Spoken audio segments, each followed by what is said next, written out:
Tonight we are going to have a one-on-one interview with Derek Wakefield, who has just completed the 9-day challenge with Isagenix. So in just a moment we're going to introduce him, but if you haven't yet, look into Isagenix products. That's what we're going to be talking about today. So Derek, how are you? I'm good. How are you? So great. Well, how did you get started selling Isagenix? Okay, so one of my friends from high school that I recently reconnected with at races, I met her at a triathlon. Okay. And she kind of told me, you would be so great for Isagenix, and not just that, because I'm not really a sales type person.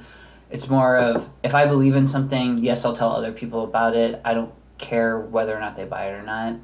But she was just like, the way that you live your life and do things is so outside of the way other people do. You're into all these activities that most people don't know about or haven't tried. So she's like, you would be a great resource for just a knowledge base or getting other people out there to try other things that they're not used to trying. So I was like, yeah, I'm really on that page. And plus, really care about people's well-being. So I'm going back to school right now for health and wellness promotion. So if I can combine these two aspects together, that would be great for not just myself, but like helping other people out. So what would you say? You mentioned that you do a lot of activities. What are your fun activities that you like to do?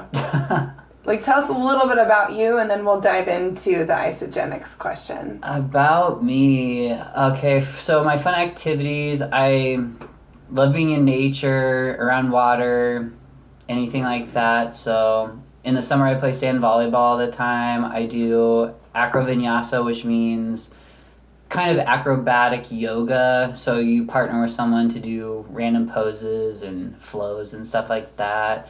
I like to do the taco ride. So ride your bike for 20 miles, eat tacos. Runs, races, adventure races. An adventure race is any race that considers two disciplines at the same time. So biking and running, or swimming and running, or swimming and biking. It's just Sure. a combination of multiple things. So just a very active person, like to keep people engaged and having a good time. So that would be me. That's great. Derek's great. The last 9 days he's been doing an Isagenix challenge. It's a cleanse. And so if you haven't watched his first 3 videos, we're going to link them to this video. So I would highly recommend checking that out so I don't give out any spoiler alerts. If you haven't watched those, pause this video and we will get right back to it after you watch those other 3 videos. So you mentioned in your videos that you're tired a lot. That can really unmotivate even the most dedicated participant. How would you recommend combating that fatigue? So how I actually did this as a live case study, or like a live example. So for me, I don't drink coffee because that's what I would recommend first of all. And since I don't drink that, what I do is do highly caffeinated tea. So they have tons of blends that are just like wake up or American breakfast or whatever you want to drink. I drink that, and it kind of perks me up in the morning and keeps me going through at least the whole day. Otherwise, Isagenix has their own brand of coffee. They have almost all of their products are organic, so you can go to that. And they also have different types of things like Gatorade type drinks or 5-hour energy type Sure. drinks. So if you wanted to supplement that instead, if you were trying to just like use their things and stick to a plan, there's those type of things. Sure. You know what you should do sometime is have like a coffee test with Isagenix coffee versus The maybe blind.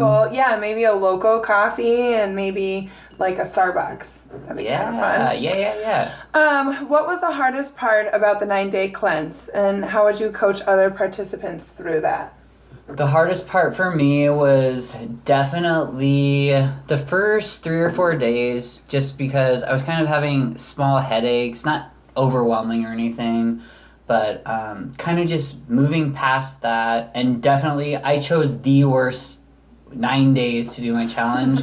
It was over Super Bowl weekend, so Super Bowl hit me hard at like 4 or 5 o'clock when I knew 90% of America is partying their brains out and eating whatever they want while I'm snacking on little wafer chips. Not that fun.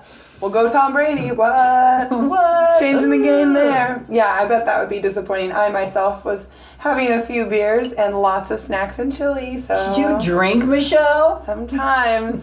Super Bowl Sunday will get me every year. Do you think that others could have maybe a different sort of experience with their cleanse, and what types of like drawbacks or hurdles might other users overcome? That's a good question. So, yeah, I think that instead of totally isolating yourself from things that might heed you, you can still go out. So Friday and Saturday night before, I had things to do. So Friday night, I went out with my friends to a board game cafe. There was pizzas flying by me. There was people were drinking, playing games with me. So it's like I kind of want to do that because like I'm a social person. I like to partake in that.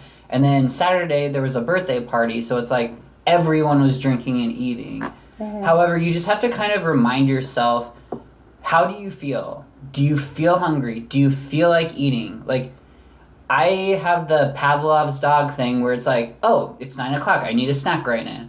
Oh, it's 11 a.m. I need to have lunch right now. If you start thinking and actually realizing what your body wants, it doesn't want food all the time. It's just how you were thinking and basically trained. Like, I trained myself that I need food at 7 a.m., 9 a.m., 11 a.m., 1 p.m., 3 o'clock, when I get home from work. Like, it's just a pattern that you need a break. And kind of with the system, it's like they set you up so you have a guideline to follow, and you're not presented with so many choices that it gets overwhelming. So it's pretty easy. I mean, other people might have hurdles as in just their path of thinking, I think, and they're used to snacking all the time. Like, the person that sits behind me has a candy dish, so I'm constantly eating out of that all the time. And then removing myself from sugar and caffeine, that was probably why I had the headaches in the beginning, mm-hmm. But you get past that after a few days of just sticking with the program. How would having some of the other products change your cleanse? Because a couple times you mentioned not having all of the products that they offer. So if you get the 9-day package, it's basically a canister of shake mix, a little thing of cleanse, and there's a powder cleanse thing, and there's also a liquid cleanse bottle. And then you get capsules that are metabolism boosters, and then snacks. So I think you reference those as Tums. They did look a lot like Tums. Yes. So yeah. I mean, how is one supposed to talk about those snacks? Yeah. So there was also other things like Ionic Supreme.